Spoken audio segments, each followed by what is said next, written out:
అద్భుతము. నీ అమరగానముతో నన్ను రంజింపజేసితివి. నా ఆగ్రహమును చల్లార్చితివి. నీకేమీ కావలేనో కోరుకును. ఆ మహాశయుడు అంధత్వంలో తెలియక చేసిన అపరాధాన్ని క్షమించి ఆయనకు నేత్రదానం చేయగోరుతున్నాను. అటులనే కానిమ్ము.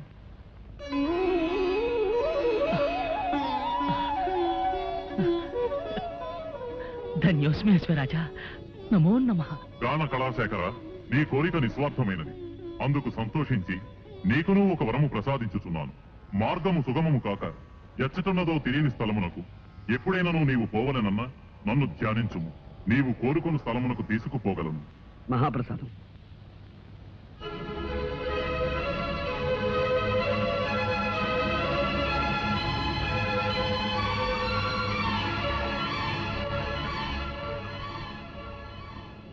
బాబు, నీవెవరివో కానీ నిన్ను చూస్తూ ఉంటే చెప్పలేని అనుభూతి కలుగుతోంది. నీవు సామాన్యుడు కావు. నీ రుణం నేను ఎలా తీర్చుకోగలను?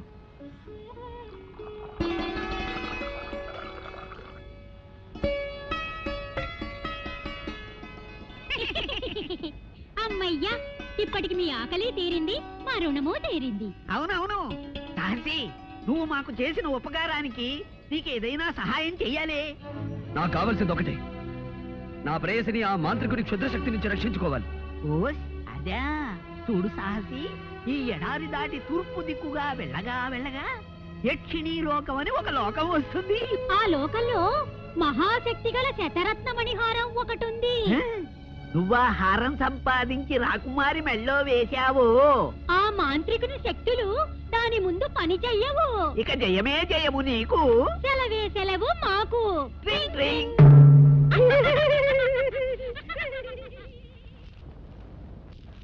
నాయన, ఇక బయలుదేరు. విజయంతో తిరిగిరా. మహారాజా, మీరు? నాకెవరున్నారు? నా దారిని చూసుకుంటాను. మహారాజా, ఇక గతాన్ని గురించి బాధపడకండి. మీరు ఒంటరిగా ఈ ఎడారిలో ఉండడం క్షేమం కాదు. మాది కోటాల కోన. దయచేసి మీరు అక్కడికి వెళ్ళండి. మా తల్లిదండ్రులు మిమ్మల్ని ఎంతగానో ఆదరిస్తారు.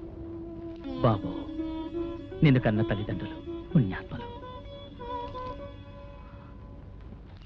ఆకాశంలో చంద్రుడిని దినదిన వృద్ధి చూస్తుంటే మానసిక ఆవేదన అధికమవుతోంది. యాజులు, పౌర్ణమి రావడానికి ఇంకా ఎన్ని రోజులుంది? ఇవాళ ఏకాదశి మహారాజా. పౌర్ణమి రావడానికి ఇంకా 3 రోజులుంది. 3 రోజులు? 3 రోజుల్లో అమ్మాయిని కాపాడగల ఆ విజయ రాకపోతే ఏమిటి చేయటం?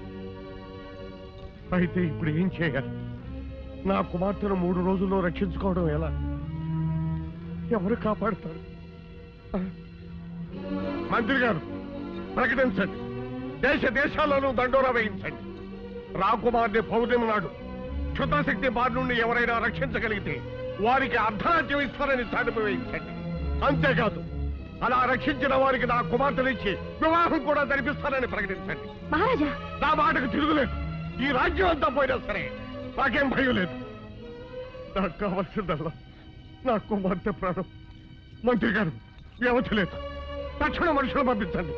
వెంటనే ప్రకటించండి. వెంటనే ప్రకటించండి. వెంటనే ప్రకటించండి. వెంటనే ప్రకటించండి. మహారాజా.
మీరెవరు?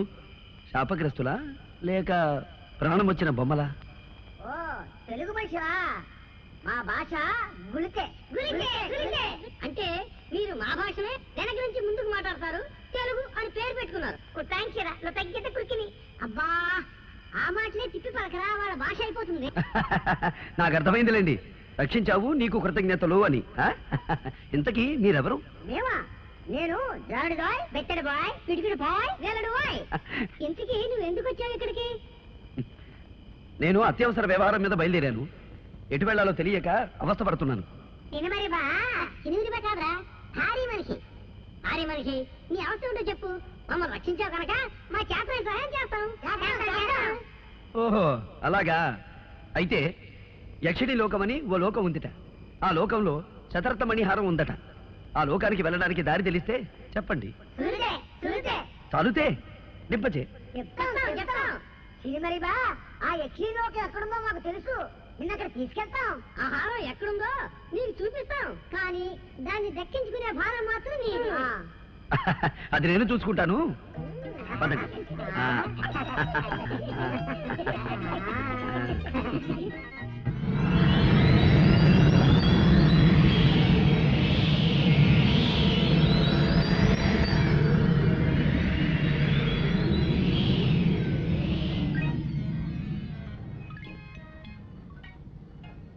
ఇదే యక్షిణీ లోకం.